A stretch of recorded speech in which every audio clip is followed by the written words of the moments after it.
Voisin Си-28 Аэроспорт 1935, последний шедевр Габриэля Вуазена. Во времена, когда фотографии были исключительно черно-белыми, создание автомобиля было скорее делом искусства, нежели инженерной задачей. Одним из величайших примеров автопроизводителя без излишеств является Avion Voisin. 30-е и 40-е годы во французской автоиндустрии были десятилетиями, когда кузовные ателье вдыхали элементы ар-деко в автомобильной оболочке. Но взгляните-ка на Avion Voisin Си-28 Аэроспорт 1935 года. Разве ему не ближе стимпанк, чем мир искусства ар-деко? Как бы вы ни классифицировали стиль, истина состоит в том, что перед нами очень эффектный экземпляр давно минувших дней. Когда такие самородки всплывают на аукционах, их предварительная цена предоставляется по личному запросу. Откуда такая важность, скажете вы? Во-первых, никто до сих пор не знает, сколько штук на самом деле было выпущено. 8 или 10? Доказательств нет.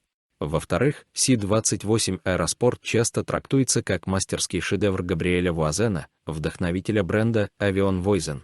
И еще кое-что, серия Си-28 была лебединой песней этой марки.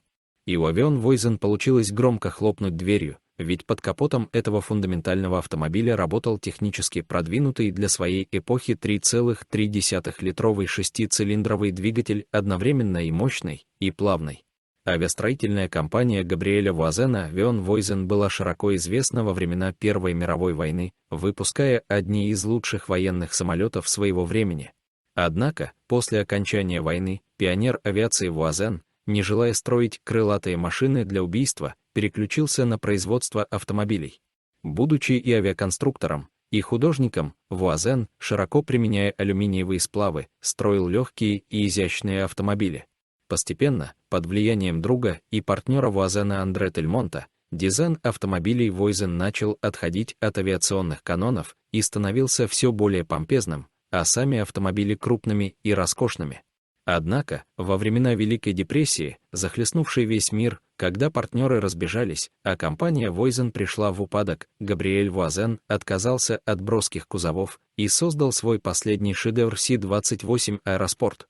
На парижском автосалоне 1935 года Вуазен представил аэродинамичное двухдверное купе Си-28 Аэроспорт. Одним из первых Вуазен применил крылья понтонного типа, обозначив вектор развития автомобильного дизайна. Впрочем, на других модификациях Си-28 использовались более привычные в те времена крылья, отделенные от кузова. Сдвижная крыша была оснащена гидроприводом, а салон отделан дорогими и высококачественными материалами. Под капотом находился шестицилиндровый бесклапанный двигатель Найта объемом 3,3 литра. При достаточно габаритном кузове массу Аэроспорт удалось удержать в пределах 1150 килограммов. Мощности в 100 лошадиных сил хватало для уверенного достижения крейсерской скорости в 150 км в час. В качестве КПП использовалась полуавтоматическая коробка. Производство стартовало в 1936 году. Хотя автомобили Voisin всегда стоили дорого, Си-28 Аэроспорт удивил современников ценой в 92 тысячи франков, при том, что Bugatti Type 57 стоил в районе 70 тысяч. Неудивительно, что только друзья и поклонники Вуазена раскошелились на новинку, а вскоре Вуазен утратил контроль над собственной компанией.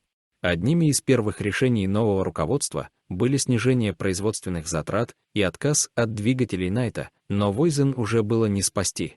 Построено было от 8 до 10 экземпляров Си-28 Аэроспорт. До наших дней сохранилось 2.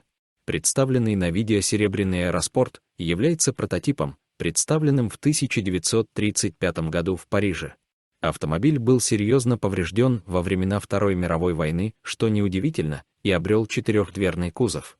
Много позже по номеру шасси была установлена уникальность автомобиля.